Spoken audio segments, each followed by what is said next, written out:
Hi there, I'm Skaji, I'm a practicing witch and a professional tarot nerd, and I'm glad you're here. Our vocabulary word this week is spread. Ooh, look at that.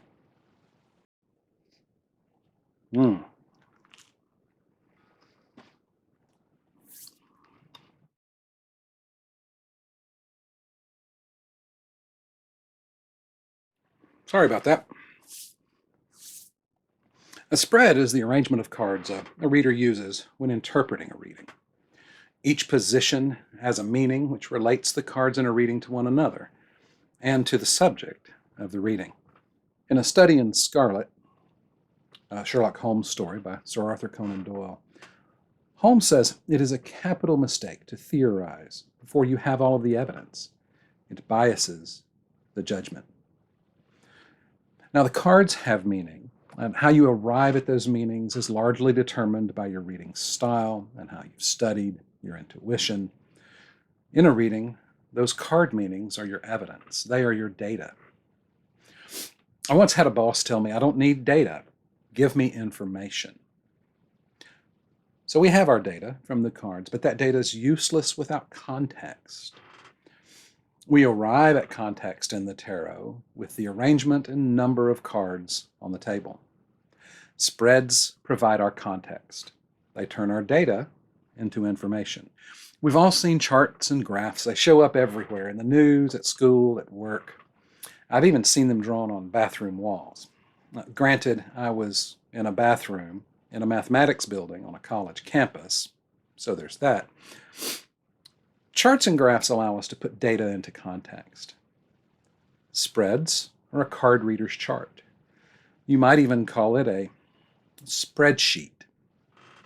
Sorry, I'll see myself out.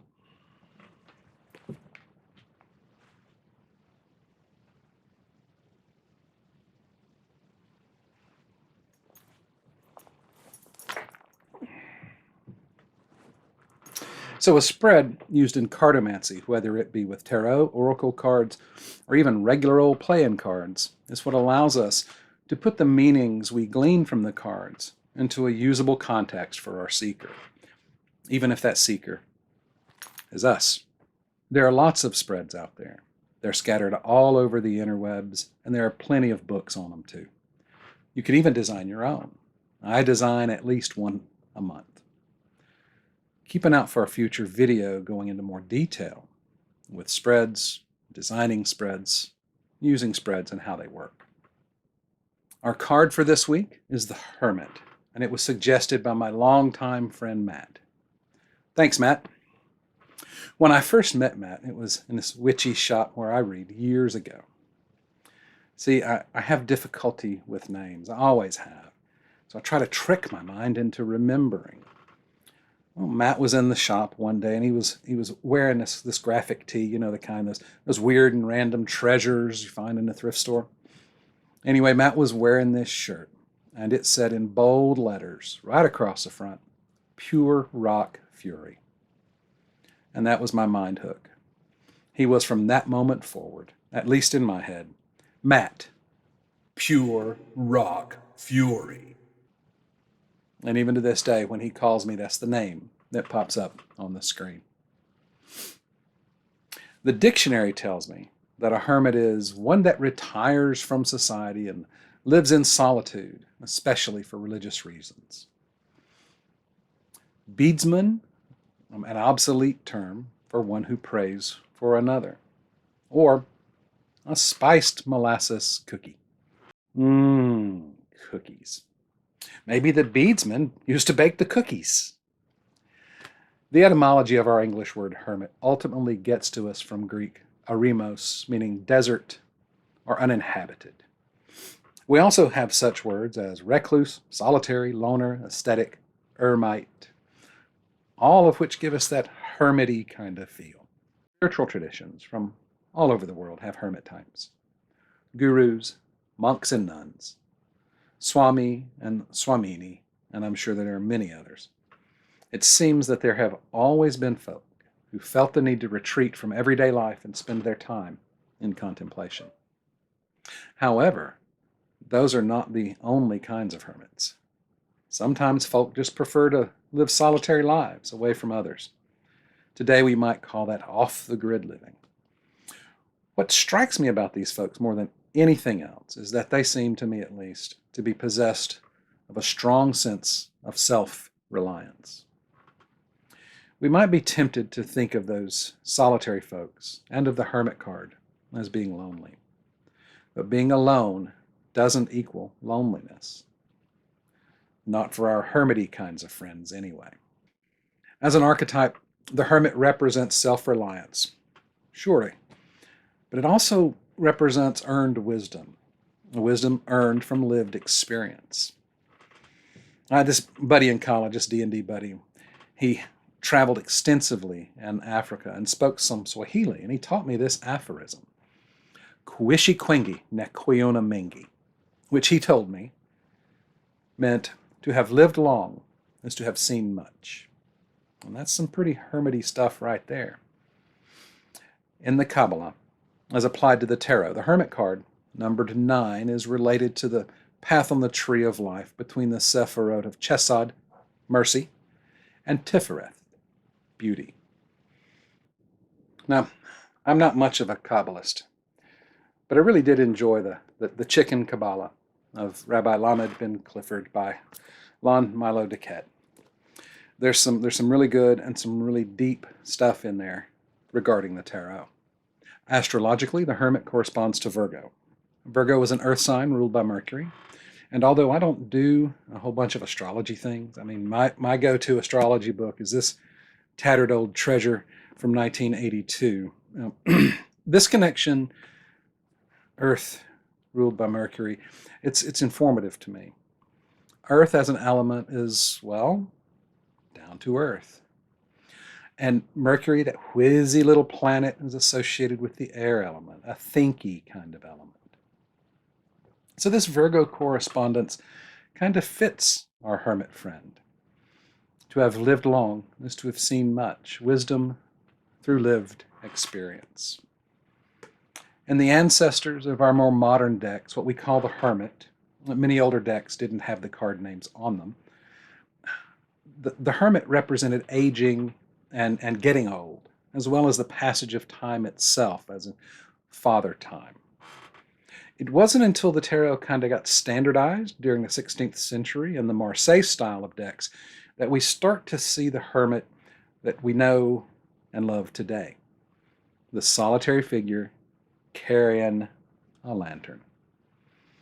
If you'd like to explore a little history of the hermit card, you'll find a link to a page on Tarot Heritage, which is a nifty tarot history site, and you'll find that link down below.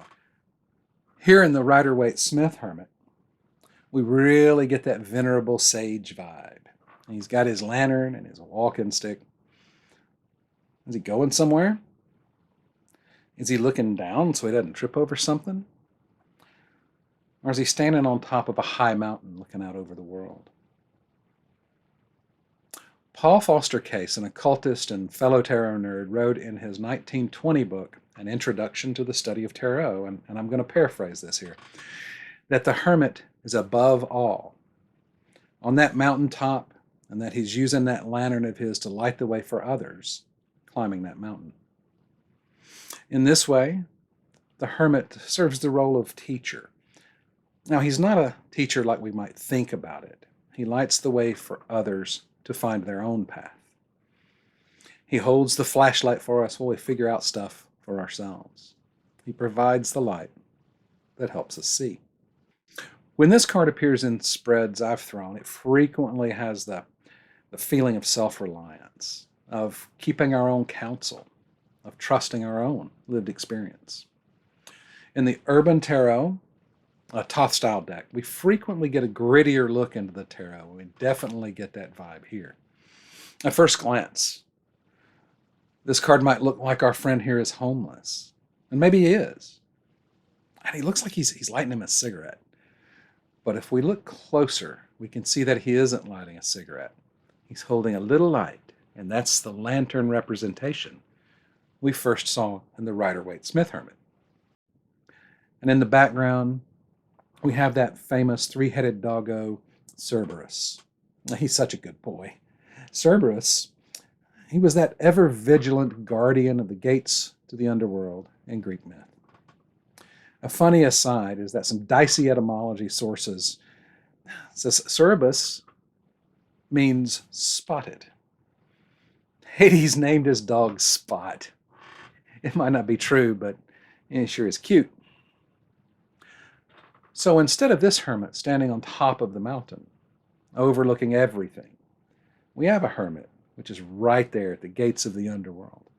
And I imagine him being someone who, because of his knowledge, is able to traverse freely through the gates between the worlds of matter and spirit.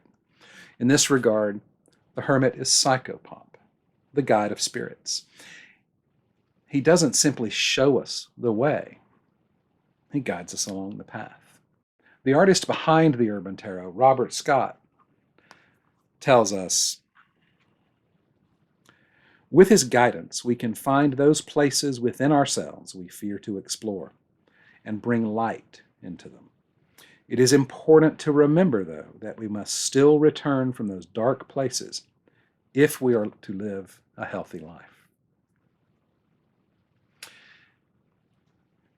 Here in this card from the Hoodoo Tarot, our hermit is modeled after a real person. Dr. Grant was a conjure doctor who lived in New Orleans, and he was highly sought out for his abilities. During the 30s, when conjure houses were becoming increasingly popular sources for herbs and other supplies, Dr. Grant preferred to gather what he needed in the wild. And that's what we see here in this card. Dr. Grant is doing the work to collect what he needs to help others. I wish I was an herbalist. I mean, I know a little bit about using herbs for things, but I don't have that gift of connection, which some folks have.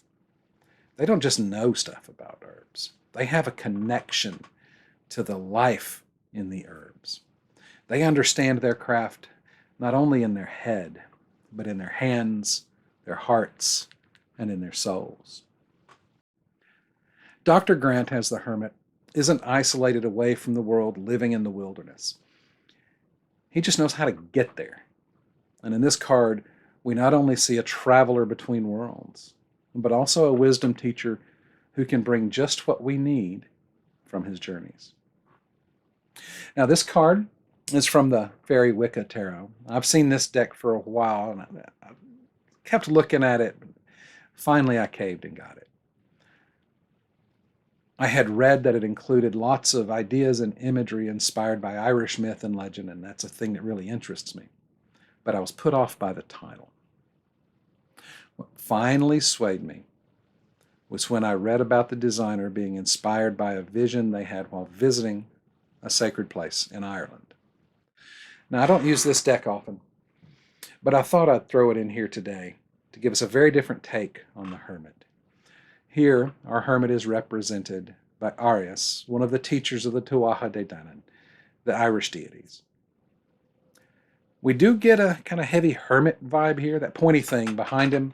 There's a kind of stone house where I imagine our holy man living all by himself. Here we have another active hermit, like Dr. Grant. He's not just standing around looking all wise and stuff.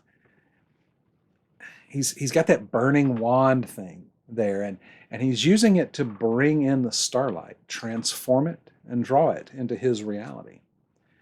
He used the light of his torch as a tool not only for illumination, but also of transformation. You see, it's one thing to have all kinds of wisdom and knowledge and whatnot. I mean, I like knowing stuff just to know it, sure. But it's another thing entirely to take all that and use it. We can use all that to make us better, and we can use it to help others make themselves better. I'm including this card from the Pulp Tarot today for one major reason. I really like it. I mean, isn't that just a cool card? I like, too, that it shows our hermit not on the top of the mountain, nor at the bottom. He's on his path, kind of in the middle. And it looks like maybe he's coming down the mountain, too. Maybe to show us the way up. Or maybe to smack us with that stick because we didn't go up the mountain on our own. Don't make me come down there. I know I need a love tap or two from the universal clue by four from time to time. But maybe that's just me because I'm hard-headed. Today we've met a few different kinds of hermits. We have the hermit that will light our way. There's the hermit that'll walk our path with us. There's the hermit who's willing to go into the wild and bring back what we need. And there's the hermit teacher who makes things happen. And there's the hermit who'll help us along, but will probably be grouchy about it the whole time. I think he's my favorite. Or maybe he's just me. This was a great suggestion. Thanks again, Matt. And thank you for spending your time with me today. If you've enjoyed your time, please like, subscribe, share, comment. I'm Skaji. Safe journey.